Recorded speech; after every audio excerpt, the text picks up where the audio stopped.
Hi everyone, my name is Jack Cunningham, a member of the product team here at Livefront, and today we're going to talk about metrics that matter.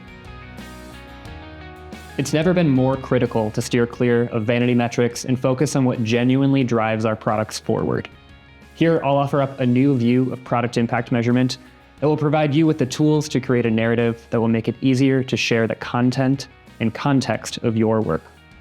To get started, we have to face an uncomfortable truth. And that is that organizations often miss the mark when measuring their work. This isn't just about numbers failing to add up. It's about the significant risk and lost opportunities that come from investing in the wrong areas and fixating on stats that lack the rich detail of our product. In our experience, this often stems from the fact that we aren't telling effective stories. We often find ourselves in situations where key stakeholders have their preferred pet metric. Maybe this is monthly active users, App Store ratings, net new downloads, or even lifetime value. Now, if you find yourself to be one of these stakeholders, stick with me. I promise we won't make enemies of each other. Oftentimes, these metrics are selected for a reason, and oftentimes it's because they preserve a legacy that makes it easier for stakeholders to communicate across the team or organization. However, I plead that we all take a step back and acknowledge that as product professionals, one of our key responsibilities is to help others tell a better story of our product. So what is this alternative, this solution? It's an approach that balances three critical values. They are one part an indication of whether or not we're delivering our value proposition, one part an outward measure of the experiences that we're creating, and one part an inward assessment of how well we're pulling things off operationally.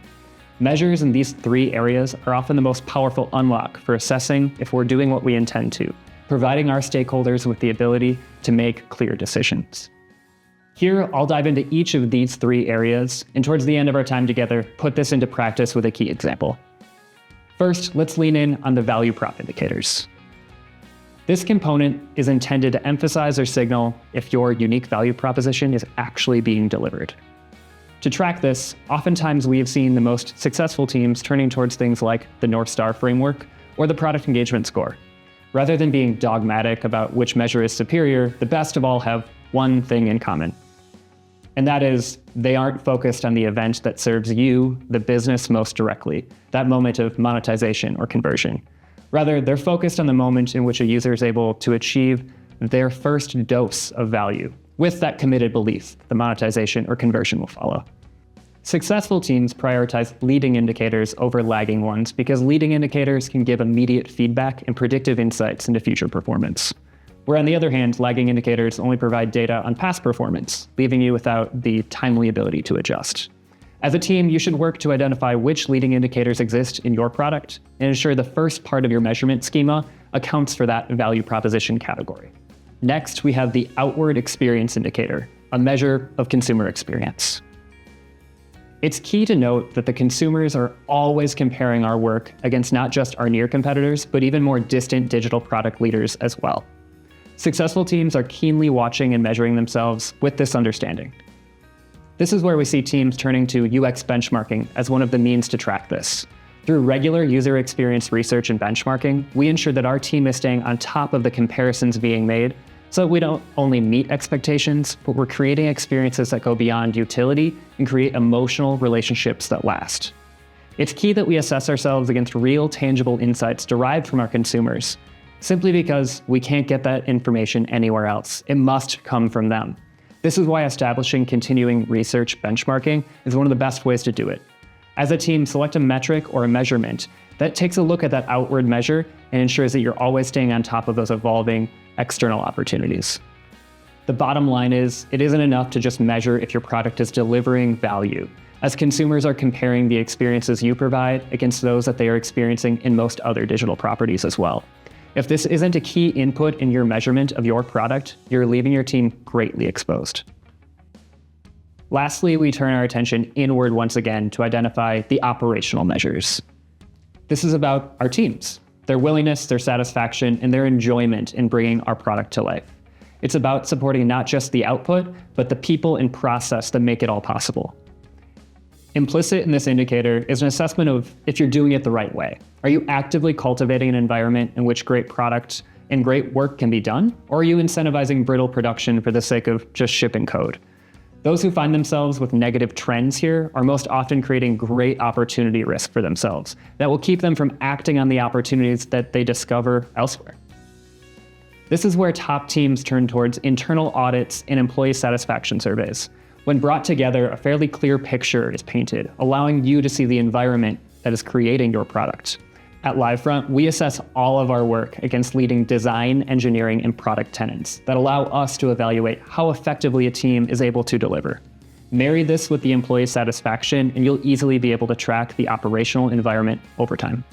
The key here is to understand that if you build products only for the short term, you're slowly painting yourself into a corner. Elevating delivery excellence and operational measures into your main reporting will provide you a clear view of how strong your product will be. If we have an understanding of these 3 metrics, how do we put them to use? Well, I'll show you here. Conventional status reporting looks a bit like this. A dashboard and trend lines are displayed, and very few meaningful detailed discussions are had. You get a chance to talk about maybe 1 or 2 of these drivers that contributed to the results, but you certainly will not be asked questions that will allow you to discuss all of the key areas. However, if you flip this around, the 3-part formula can serve as the backbone for a brief narrative that will lead the discussion and spark richer conversations that show how these elements impact your business metrics. To bring this home, let's look at a quick example. Here, I want to imagine that we are the key product leaders for Babylist, the baby registry platform. As a member of this team, you see the following metrics. Your gross product sales haven't moved much, the number of registries created have increased, but your usability and team satisfaction's dropped a bit. Using this framework, we could see a savvy product leader reporting out with a preamble that looks a little something like this. We've seen new registry creation trend upwards by 5% this quarter, which has been driven in part by our product guides. This work seems to have impacted the customer experience negatively though, as our user experience scores have dipped slightly since the release. This pairs with a slight decline in team satisfaction, as it seems like we have some work to do to clean up our older code to make shipping regularly a more pain-free process. Now, baked in here, we see that we have the value prop indicator, likely a North Star in this case, your consumer experience benchmark, as well as the delivery and operational measure. Together, this paints a more detailed picture and sparks more effective conversation when you see that the ultimate business metric of growing partner product sales are stagnating. This would allow for more informed discussion around how the product guides that are generally effective were maybe shoehorned into a location that's restrictive to users, or that they were built on brittle code that degrades the purchasing experience. By using the narrative format at the top here, you're planting the seed to discuss more calculated bets and protect the team from swinging in the opposite direction in pursuit of another initiative. It's my hope that seeing how powerful a concise story like this can be for the measurement and advocacy of your product may encourage folks to take that step back and identify what your leading value prop indicator may be, how you can regularly assess the outward experiences that you're creating, and lastly, how your team's operational experience leads into all this work. Thanks for spending some time with me, and I hope to hear from you and your teams as you take on this work.